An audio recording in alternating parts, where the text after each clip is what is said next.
Kennedy, welcome to Focus on the Fun Stuff podcast. Hello. Thank you so much for being here today. Pleasure. And just for any avid viewers, listeners, maybe the viewers, they'll notice that we're in a different location today. Thank you for your support just on this, getting to a new location. This will be one of those stories I'll tell on a future podcast about being resourceful at the time. Thinking it on the hoof. Yeah, thinking on your feet. Yeah.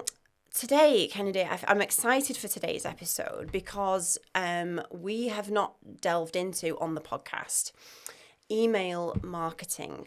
Now, and I just want to, I'm going to hand over to you shortly, but I just want to frame this for anyone listening, going, for email marketing, I'm not a marketer, I don't know what I'm doing with marketing, I'm doing the do. So I just want to frame that I believe, and I've definitely learned this from probably 2020 onwards as we started to get more attention and everybody was watching and reading and you got better responses, that email marketing is by far, I think, often the most underrated tool in your business and one of the best. That is my personal opinion on it, and it should be high on everybody's list to cultivate. We don't have to become experts, but learn and do stuff with it.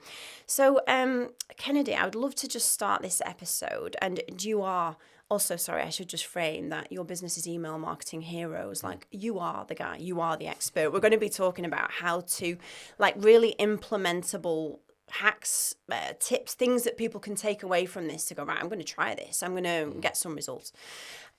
So, Kennedy, if we can just go back a few steps, how on earth do you get to being an email marketing expert? It's funny. Yeah, so basically, unusual sort of backstory is I started off at the age of, I think, 17 as an entertainer. I know that sounds a bit, what kind of entertainer were you? Did you used to wear a small pair of pants and dance at parties? No, I didn't. Luckily for everybody, I didn't do that. So I started off traveling. I was very lucky. I got to travel the world speaking at conferences and on sort of 5- and 6-star luxury cruise ships, where I would combine psychology and comedy to make it look like I could read people's minds, predict their decisions. Oh, wow. Yeah. So it was, it was great. Self-taught? Yeah, pretty much. I read some books in the early days, but it was I think it probably comes out of being a paranoid teenage boy of what do people really think of me? And wanting to figure that out. Or also probably wanting to manipulate my parents to not do what I'm told and not put the... I remember being a kid and my mum, it was Boxing Day, the day after Christmas Day, and my mum said to me, put your sweets under the Christmas tree and go and put them in your bedroom. And I didn't want to do that, obviously, because I was a kid, and I was like, I don't want to do that. And so I said, Mum, can I just put them on the dining table like you did last year? Which is total manipulation of she couldn't say no to that. So I remember I was a pretty mean kid. But yeah. You're like, this stuff works. Yeah, this is great. I'm onto something. Yeah. So then I just started developing it and did a gig in the upstairs room of a pub once, and then somebody said, that's good, and then I ended up speaking at gigs and doing gigs for all kinds of people, celebrities and just corporations, people you've heard of, people you haven't heard of. And I did that for 20 years. And then along that journey, other entertainers started realizing, how come you're so busy, you're flying around, you're doing all this sort of stuff. Right. And so I started coaching other entertainers. I started to create this little online business where I would send out a newsletter and they would subscribe to it and pay me a few quid a month to receive this newsletter. And I built this online membership business. I was like, this is great. So while I was flying to Dubai to do this gig, I'm on the flight, I'm on the plane, and I'm writing a newsletter. And I'm writing emails to sell the newsletter. I'm writing sales pages and just sort of using the same skills from influence and all that sort of stuff that I was already using. And then studying some marketing as well. Obviously, I wasn't just some kind of savant. Definitely not. I just started off crap and got less crap. Basically is what happened. And so I, and then started building that business. And what was interesting is that's a really small business. Because if you think about everybody who wants to, most of my customers were were magicians, basically, who want to do more gigs, do more magic tricks at weddings and parties and stuff like that. So think about how many people learn to do magic tricks. There's not many of them. Mm-hmm. And then how many people actually want to perform those magic tricks. Mm-hmm. That's even less. Yeah. And then even less people want to do it as a profession. And I was teaching people how to build a business doing this. So I had a really micro niche within a niche. I love that. And that meant out of the tiny niche I had to get really good at converting as many people in that tiny niche as possible, because there wasn't a scale there. So I had to get really good at conversion, and it was just through necessity. It's amazing what we end up doing when we have to. Yeah, because did you actually realise what you were doing at the time? Because now memberships in micro niches are... That's the thing, right? Yeah, it's the thing. No, I didn't. I was just like, this is the only thing I know how to do. All I know how to do was get gigs and get paid well for doing gigs, because most people are undercharging, as with all of our businesses, right? Yeah. Most people are undercharging, they're not using good systems, they haven't got a clue about how to get clients in who don't, make you want to pull your hair out. So I was just teaching them all of that stuff. It was everything from marketing to business to systems to all the stuff that I just put in place, because I hate doing all that stuff. So I just put systems in place, and I was just teaching people the systems. So I made a really nice extra 6-figure income just doing that at the age of 20 something, which is great. From sending emails and teaching people how to do something. Ultimately. Yeah, that was it. I love that. And now you teach business owners how to do that for themselves. Exactly. So what happened was I was speaking at some conferences in the sort of magic niche, which there is. There are actual conferences. The largest magic convention in the world happens in Blackpool. No. Believe it. The Las Vegas of England. Apparently. In the world happens there. Yes. Oh, God. 6,000 or 7,000 magicians, as if there's that many people who want to do magic tricks. But there are, yeah. So then I got asked by other businesses, we've got this networking event, will you come and talk about marketing stuff? I was like, sure. I mean, I don't know why you think So I turned up, and people were like, not only do you have quite a different angle on marketing, because I think I'm quite contrarian and a bit annoyed at the way most marketing's done, especially email marketing. Most of it sucks. I think, and the reason that most of it sucks, by the way, is because most people are following and copying people whose marketing sucks, right? So we're kind of regurgitating and sort of distributing that. But that's another topic. But yeah, and I started speaking at these events, and people liked it. And because I spent 20 years on stage as an entertainer, I think I have that unfair advantage, which I definitely leverage, of being slightly less boring than some of the marketing people we see, I guess. Mm-hmm. And that psychology piece that you talk about, so you weave this into your email marketing strategies now, and I do think just to just put a box around email marketing, I do think that in the business owners for me get really they get shiny new syndrome, don't they, of I should learn Facebook ads, or I should learn this, or I should, and there's so many different marketing strategies. And email marketing, I think, often comes across as maybe boring, or we all get so many emails, it's all so there's all so many things in the inbox. But actually, it's in one way, maybe you'll disagree with this, but in one way, the implementation of it, the theory of it, is quite a simple thing. It's just about getting better at what you're telling people in the emails. Yeah. Ultimately, I want to get across to people that maybe think, well, I don't, maybe I don't even have a list, and that's a whole new other conversation, because everybody's got a list. They just need to get it together into one place, don't they? Yeah. And do something with it, that it is accessible for everybody to send a really good email without needing to have the most amazing copywriter on hand. Yeah, exactly. And I think when you think about email, people think either it's a thing that doesn't work anymore, it's an old school tactic, or something like that. But let's remember that everything you want to do, let's say you want to sign up for a new social media account on any of the platforms, whatever they're called this week, because they keep changing the bloody names, don't they? But if you want to sign up for one of those, the way you sign up for that is you need an email address to do it. The biggest sender of emails in the world, apart from spam, are social media platforms. Oh, really? Because you think about it. Remember when you probably have filtered off or whatever now, but every time somebody used to friend request you on Facebook or poke you on Facebook, remember when you could poke? I remember that. Crazy. John's poked you. No thanks, John. Leave me alone, John. I don't even know him. I don't even know what the theory was behind that. No, but... I think it was a hey. Yeah. But we have to sign up for emails to do all of that stuff, anything we want to do. And because we all check our emails on our phone, and we're now able to send an email to somebody and it lands straight on their phone, which means they open it up on the go, and you're really putting those stories, those messages into their brains right at that point. And anything you want to do, if you think about it, if if you want to launch a podcast, if you want to launch a YouTube channel, Yeah. if you had a bunch of people who you could just send an email to, do you think you could get more listeners? Mm-hmm. Yeah. Or if I wanted to, I'm like, I don't know what new product to develop. Could I just send an email out with a link to a survey asking what people's biggest problem is right now and what they've tried in the past to solve it and how urgent is that problem? Mm-hmm. Could I get lots of people to respond to that survey and find out what offers I should create, Mm-hmm. what products and services I should develop, and have certainty that they actually want to buy the thing when I put it on sale? Because I think we've all developed products and services that we thought were great. Yeah. And then we put them out there and nobody gave a shit. Yeah. Nobody cared. Yeah. Everyone was like, and they all tell you, that's brilliant for somebody else. And everybody thinks the same thing. Yeah, yeah.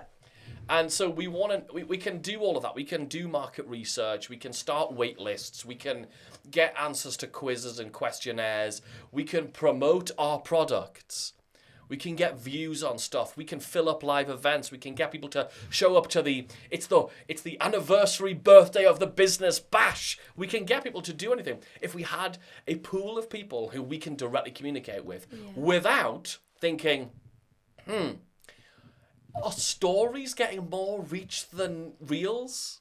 Yeah, What did Zuckerberg wake up this morning and decide to twiddle the algorithm knobs of and change it all? Oh, it's not Facebook groups anymore, it's Facebook pages. All right, we don't have to deal with any of that stuff because somebody joined your email list. They're saying, I want to get your emails to my phone. And when they don't want to get them anymore, they get to click unsubscribe and they're out. That's really nice. But we get to have direct relationships and we can do it at scale. Yeah. And the scale bit's the important bit, isn't it? Totally. Because for most people, getting leads in is one thing we all say we struggle with. But we only have a problem with getting leads because we're not able to convert the leads we've already got. Mm-hmm. Think about it, right? Yeah. If you knew that every person who for every 100 every 100 peoples who come in to your email list, you knew that you were going to make £200, well, and it's going to cost you £100 to get 100 people on your email list. So mathematically, if you spend £100 to get leads and it turns into £200 on the back end, how many £100 are you going to spend? Yeah. All of them. I'm going to spend every £100 I can lay my hands on. That's what I'm going to do. So the reason most people have a leads problem, they think they've not got enough leads, is because they're not predictably turning leads into buyers. Mm-hmm. And if you can do that within 30 days, before the credit card bill for the ads goes out, 30 days, then we have an unlimited money printing customer acquisition machine. That's what we have. Yeah. And the only way to make sales at scale without more salespeople, without more people in the DMs, without you having to be chained to your desk all the time, is by having automated emails that nurture that relationship, talk about the different buyer triggers that cause people to buy, and move people to having that sales conversation. There's no other way of doing it scalably. None. No. And that word automated, just to clarify, because I feel like some people will think automated sounds impersonal, but it is and should be the complete opposite of that, shouldn't it? Yeah, because automated really allows you, with very simple technology, really simple technology, to go, I'm going to move somebody from this point to that point. Mm-hmm. We're already mostly following an automated system anyway. We just might be talking to them on the phone, but where we know this is call number 3, therefore it's the call where we talk about this. Yeah. We're already following that system. It's just that what we're able to do with email is scale that and automate it, makes it more predictable. I'll give you an example of this, about when automation really proved itself to me. It was back when I was doing gigs. Right.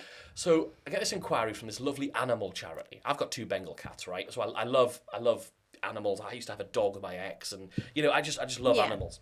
And So they're on the phone to me, and of course they're pulling at my heartstrings. Can you do it cheaper? Because they're poor puppies. And I'm like, okay, I can. But what about the cats? Okay, even cheaper. And they're just cranking me down on my price. So eventually I'm like down to half price. Right? And I'm like, okay. I'm like beaten up by this manipulative shit who's on the other side trying to organise their conference for the puppies. It was like a veterinarian charity or something like that. So I book the gig in. And I put it through my system, everything's good. A week goes by, and it's in my calendar, everything's fine. And I just get this email from this client. And it just says, yes, that sounds good. And I'm like, what are you talking about? What sounds good? And I look at what they've replied to. And they've replied to an automated email that I'd set up years ago. Oh, really? Which was an upsell. So I had an automated email that when somebody made a booking with me, it would wait. It was really as simple as this. When I get a booking, wait 7 days, then send this email. That's what most email automation should be anyway. Yeah. Most automation should be just made up of things you send, emails and texts and WhatsApps, and wait times between those things. That's all an automation is, right? Wait this amount of time, then do this thing. Cool. So that's what it was doing. It waited 7 days. It sent this email that said, hey, I've just been thinking about your event, and it would be really cool if I had this idea. I could do this extra special routine at the end of the show where I do this and this and this. Would you fancy it? Now, of course, every booking I was getting was sending that email 7 days later. Some people ignored it. Some people replied and said, no thanks, that's not going to really fit. This charity, who just talked me down to half price on my gig, just said yes and ended up spending 3 times the amount of money. And when I got that email, I wasn't thinking, yes, more money. I was thinking, those bastards took me down on price in the first place. But here's the really cool thing about that automation. Think about it. If you're doing that manually, if like stage 2 of the booking process was to call them back up and offer the upsell, well, I'd be thinking, well, they just taught me down on price. I'm not going to bother making that call. I'm not going to bother. Yeah, totally. But the fact that it happened automatically means predictably, every single time, I'm running the same process. And I think you just hit on a really good point there as well, especially when the business owner is doing some of these things. It takes the emotion out of having to do the thing. Yes. So like, from our follow-up service, I know that loads of business owners, they feel awkward ringing up saying, do you want to go ahead? Or do you know, like they have this kind of, and they'll likely know the person, or maybe they'll think, oh, they're going to think this. Whereas this automated, it happens every time. It just happens, and you don't feel the emotion. The other thing that's really interesting about it is the predictability of it. And we go back to that £100 in, £200 out. What's really nice is you can look at, if you know the same emails are going out in the same order with the same subject line, with the same content, you can go in and go, right, there's 5 emails, let's say in that example. I wonder if we tweak email number 3, what will happen? And then you let 100 leads go through that and you'll have a number. Did it go up? Does it now turn into £220? Yeah. Or does it turn into £180? In that case, turn it back again. But what's nice is you know every single person's getting the same thing. They're not getting the salesperson who was a little bit hyper because they just had another glass of something really fizzy. Yeah, right? Another Red Bull. Or a Red Bull, right? Or the person who's just had a bit of a crap day because the traffic was really bad into work. There's no variable. So you've got much more predictable machine of, not only is it more scalable, it's more predictable. £100 in, this process happens, and it turns into this many more pounds. And there's no variation. That's the actual power of it. Yeah. Not to mention the fact that when you do that, if you think about your business as we basically have, think about it as a plate, because I freaking love food, right? I love a pasty, right? Pasty on a plate. Oh, I don't know if I've ever been such a sinful person on a pasty. Have you ever had a pasty on a plate? No. Can you imagine with a knife and fork? It's in a paper bag. What's your pasty of choice? Definitely Cornish pasty. Keep it simple. Keep it simple. I like it. So imagine. Oh, I'm going to talk about pasties. It could be a future question on the podcast then. What's your favourite pasty? Now it's time for What's Your Favourite Pasty? It's a new feature. Needs a jingle, doesn't it? What were we talking about before we got the pasties? I can't remember what I was even saying. It was about...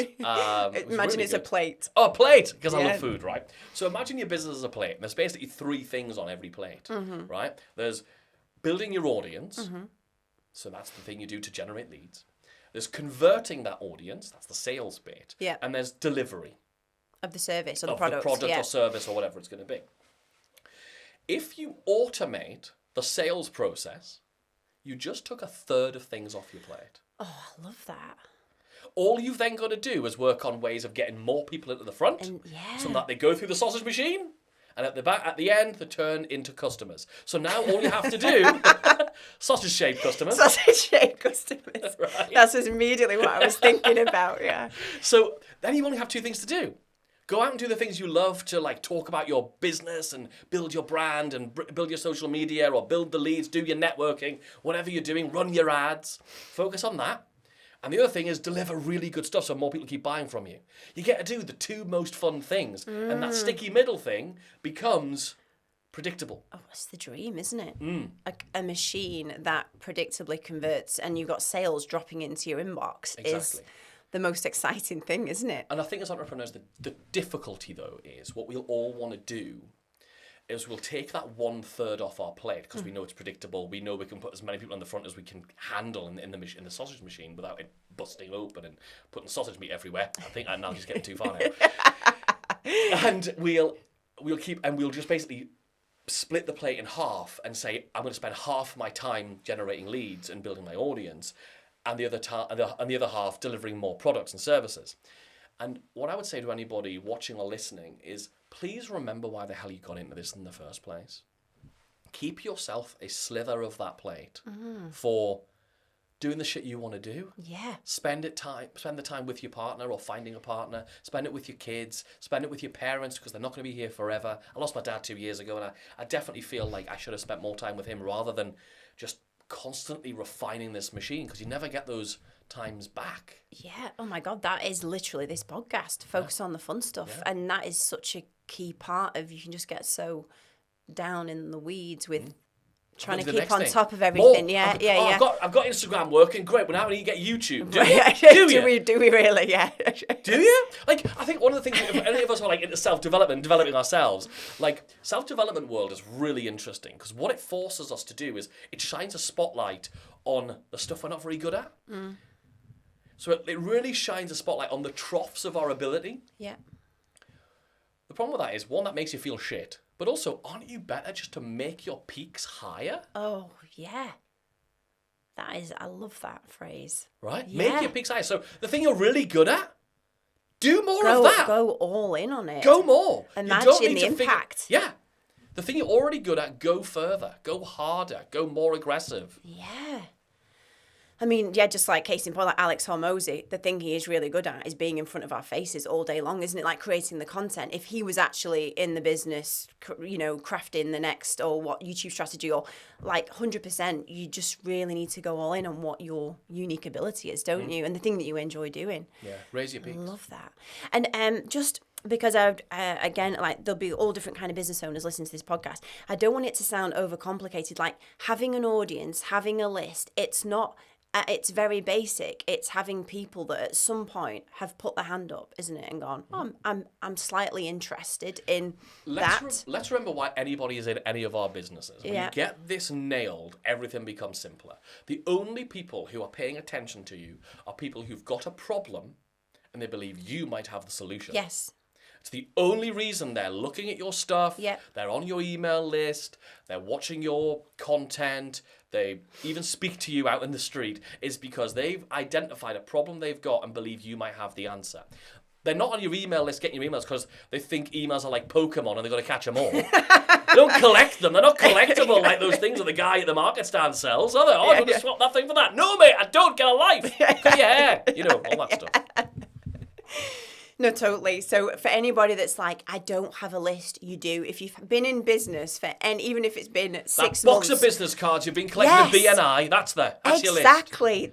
That's what I want to get across. If you're in that position and you've got that box, that is the list. The contact list in your Gmail, yes. your Ymail, go to your contacts, that's your list. Totally. Those are people you've communicated with, and you've only communicated with them in that account if they have talked to you about, I might need a plumber, and you're a plumber, hooray. Yes. At some point they're going to need that again, or they'll know somebody who's going to. You do have a list. It's a list of people who you've come across throughout your life.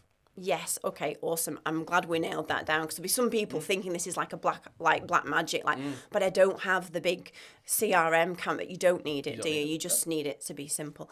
Just on that, if somebody's going, okay, well, I have got my Gmail contacts or I have got my box of business cards.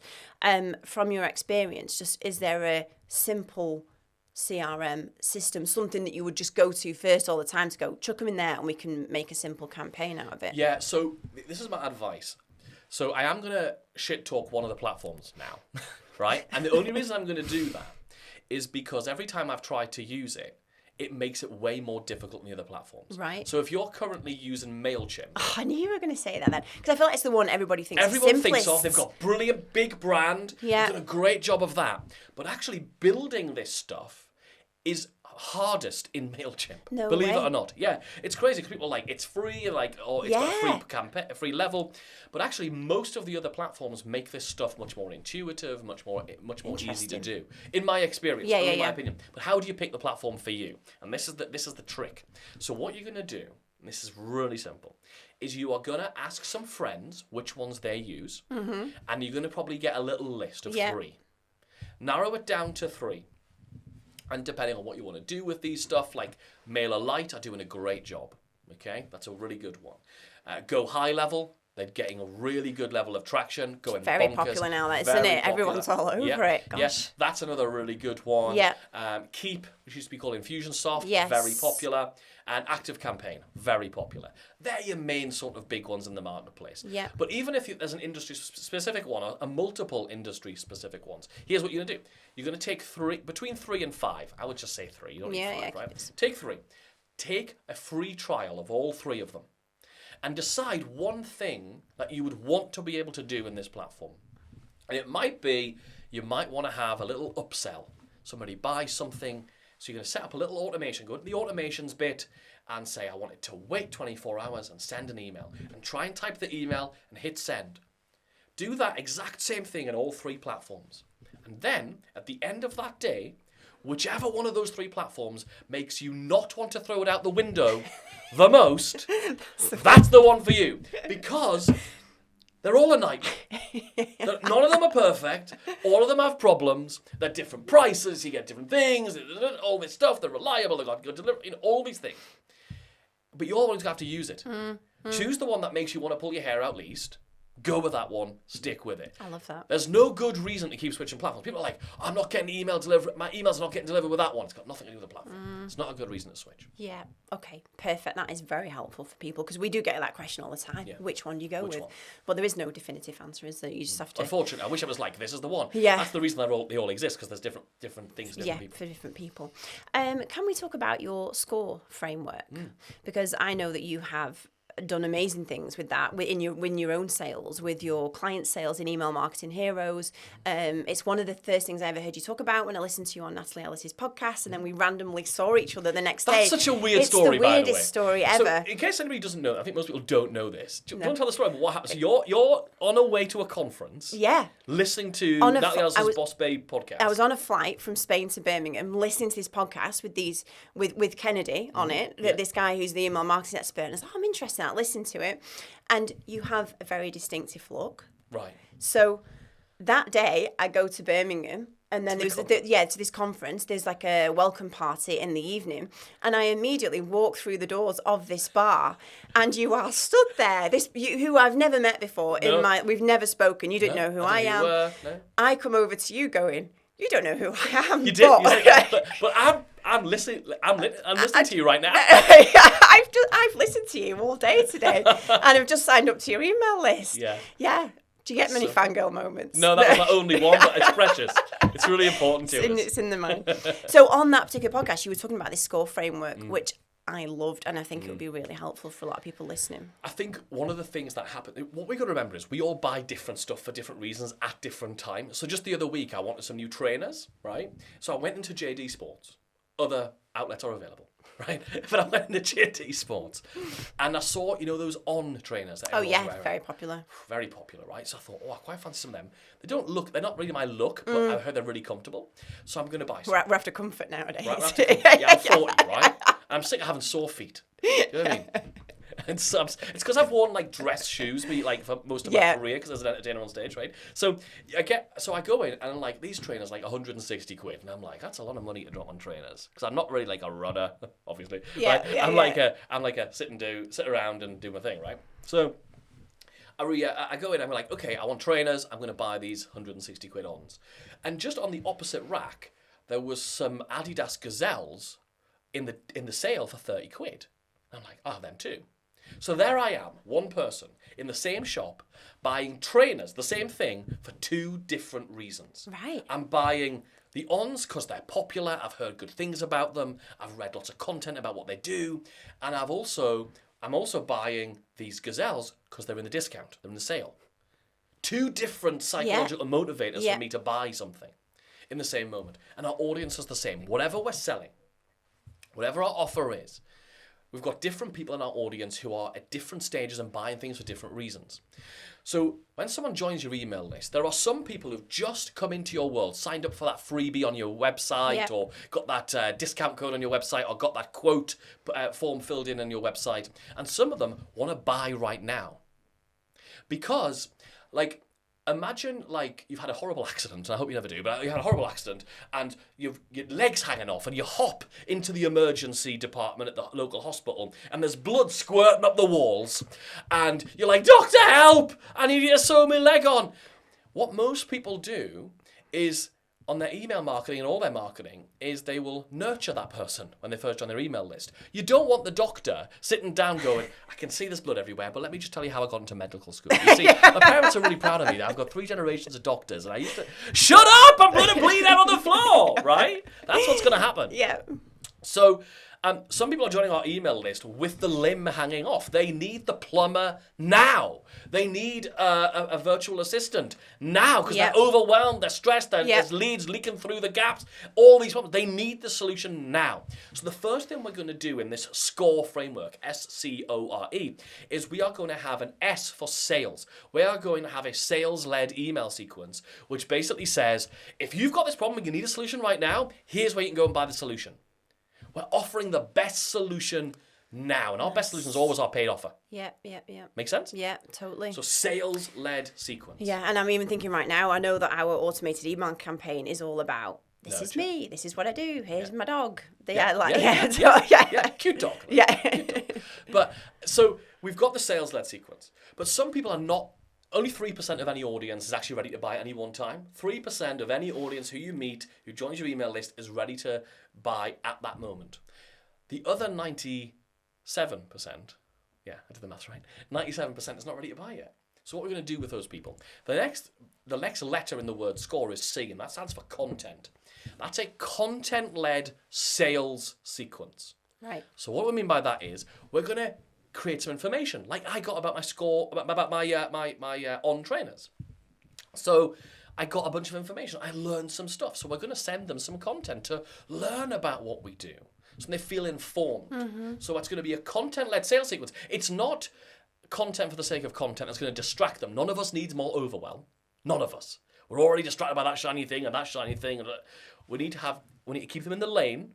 We need to keep them focused. Remember, we're basically managers of our audience's attention. That's what we have to do. We have to manage our audience's attention. Like a magician does. It says, look over here while they sneak the elephant in through the other door.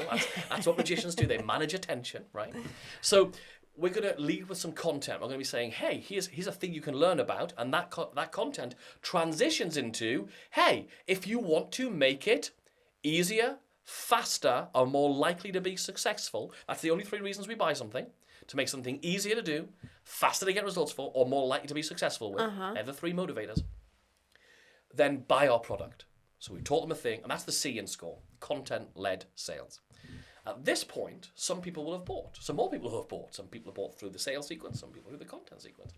And then we've got the third element, which is the people who are the contrarian mindset. Right. They're the people who are fixated on a reason they cannot buy. I can't buy because of this. I would love to. It sounds really good, but I can't. And the reason they can't is because they've got an objection, and that's what the O in SCORE stands for. Objection. This is where you want to understand that person's objection, and then you want to turn that objection into the very reason they should buy. You don't want to go against the objection. You don't want to be saying, oh, you haven't got an objection. We don't like when people do that to us. So you call the objection straight out. Yeah, so you say to them, the best way of doing this is with a survey. Hey, I've been telling you about this really awesome program we've got, this really good offer we've got, this really good service we've got. You haven't enrolled, you haven't booked a discovery call, you haven't booked in, you haven't registered for the webinar, you haven't done this thing. Why haven't you done that? Yeah. Here's the 5 top reasons that we find people haven't done that. And they just go to a survey, they click their answer, oh, I don't feel like it'll work for me, or I'm worried about the price, or whatever the objection is. How cool. Once they've answered that, you now present a little video, or you get on the call with them and you say, look, I totally understand that you think it might not work for you. And I'll tell you what, and this is a really good, powerful sales technique, is to say, most of our best clients have had that similar objection. Because they really are considered in their purchases. Yeah. And they want to make sure it really is going to work for them. Let's talk about how it is going to work for you and, give them some examples or whatever the objection is going to be. So we're going to handle the objections. And by the end of that, some people have taken the survey and some more people have bought. Great. But there was still another bunch of people who still haven't bought. And they're the people who are very risk averse. They've bought things in the past, like many of us have, and been disappointed when we've bought it. It hasn't really lived up to expectations. The risk of them buying is higher than their risk of not buying. Right. So that's when we're going to use the R in the score, which is risk reversal or risk removal. And that's where we say, okay, how are we going to reduce that risk? Is that a free trial or a cheap trial, a low price trial? Is it shorter terms? If normally you're a 6-month contract, we said, you know what? Try us out for a month, and then we'll have like a breakage clause. Nice. Yeah. Any kind of come and attend one of our groups for free. Yeah. If it's like a networking thing. Yeah. Anything where you can reverse or reduce that risk, they just give it a shot. An open day is a great one. Like at school, like the open day, you used to like dress up in your best togs at school and be like, this is the science department. And be that geeky kid, that was me. So it's the drama department. I know, I was a drama student, can you tell? Surprise! Yeah. So they've got the R in score, which is that risk reversal or risk removal. Then we've got the E in score, which is engagement. These are the people who just need a lot more time. It's just not the right time. So we're going to just speak to them for a longer time. Telling stories. All that stuff. And we can get into stories. People hear the word stories like, oh, I can't tell stories to my audience. They won't care. Or I'm not very good at telling stories. We'll get into that in a second. But what's really key about this score thing, sales, content, objection, risk reversal, engagement, is throughout all of that, we're doing something really important which multiplies the effectiveness of this. And it's something I call offer persistence. And that is, I'm talking about the same product or service throughout it. Right. What most people do is they'll send a bunch of emails, or they'll do some calls, or they'll have some exchanges with somebody about one product, and the person goes, no, not right now. And then they'll show up and talk about a different one. Oh, interesting. Yeah. Whereas what we do is we say, well, the person needs this, otherwise they wouldn't be in my world. Like if somebody doesn't want to improve their sales through email marketing, they're not going to be on my email list. Yeah. They wouldn't be there. Why would they be there? It's crazy. Mm-hmm. So I know they need the thing I've got. I know they need my Email Hero Blueprint program. That's what they need, because they've come in through, we've got a podcast called the Email Marketing Show, right? So people come in through hearing that or watching that on YouTube. They get into my email list because they're like, I want to learn email marketing. So I know the problem you've got is email marketing conversion. If we can just have this system in place, then hooray, we can solve the problem. So I need to keep talking about that. Yeah. And the only reason they haven't bought yet is because they haven't heard the exact thing that allowed them to buy. They either haven't seen the right content, they don't feel educated enough, they've got an objection, they're risk averse and we haven't reversed the risk, or they just need more time, they need more engagement. So we're going to persist with this offer for longer than most people do. That's the real key to making this work. I love that, because from experience of most of the clients we work with, they'll send one email. Mm-hmm. Did you get the quote? Did you get the thing? And that's it. That's it. But we know, literally, Helena had a call the other day with a guy, and he said, let Emma know, I've been on her list for like 8 years. And he said, just let her know it works, because she's been showing up in my inbox. And when the time was right, the time was right. And because that means you were doing the engagement thing for a lot longer, which means you weren't trying to make this person buy when it's right for you. You were being there when it's right for him to buy, not when you're ready to sell. And that is when so many people give up, isn't it? Yeah. So I got most of my gigs as an entertainer because I would follow up the next year for all the gigs I didn't get. because they booked somebody else, or I was out of their price range, or I was already booked. And I would show up and say, hey, this time last year we were talking about your event. We didn't get to work together. How's it looking for this year? And I would just get chock-a-block from doing that. Really? No other entertainer was doing that. And when I told this at a conference, they were like, oh my God, it's genius. I was like, it's not. It's simple. It's like all the people who were a no before might be a yes now. It's just offer persistence. Yeah. Yeah, honestly, if there's one thing people take away, it is that I think just 99% of business owners, they'll just do the one contact and think it's on the prospect to remember that they exist, isn't it? Yeah, because and what that does by persisting, it means that you deepen that relationship. Like, think about the person you respect in business the most.